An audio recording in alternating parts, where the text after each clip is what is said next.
That was more than 30 years ago, so I was a very different person just because you changed in 30 years.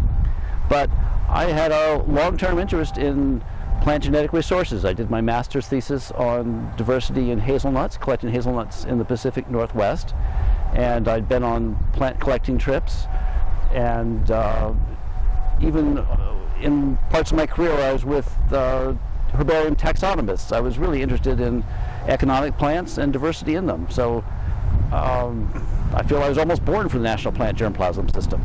And I came back from a collecting trip in Pakistan, collecting plant germplasm, and went to the headquarters in Beltsville, where I spoke with the national program leader at the time, and he told me about an amaranth job, and I already had substantial interest in amaranth. I'd been in an amaranth project, I'd written a grant proposal to collect amaranths, and I'd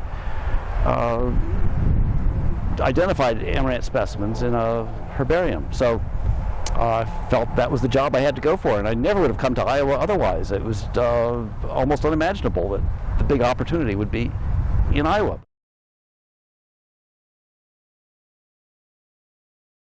The question is, what are my objectives? And I hear it as, why do we have these plant germplasm collections? And it's not to hoard things, it's to share them, to have them used, to have them make money for people, to make money. That's important.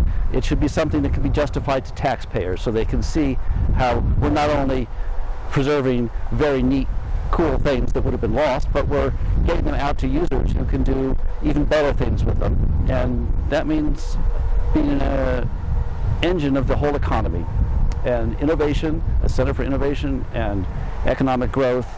And besides that, there's all the heirloom joy about having things that are so beautiful and so different and so distinct, and we can maintain them because we're able to. But they're for the people all over the world, because we send that far away.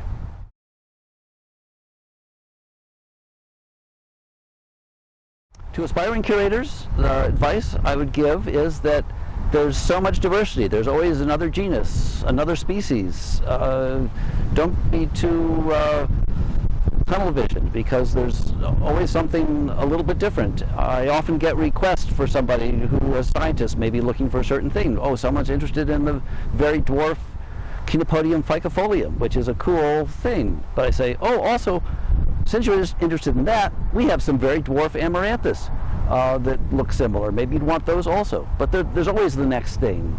There's always the vegetables, if they're asking about the grains of that genus. It's amazing how much depth there is, and as a curator, I get to be in a position to see the next other thing and the other thing besides that, and pass that information on to others, and if possible, the seeds also.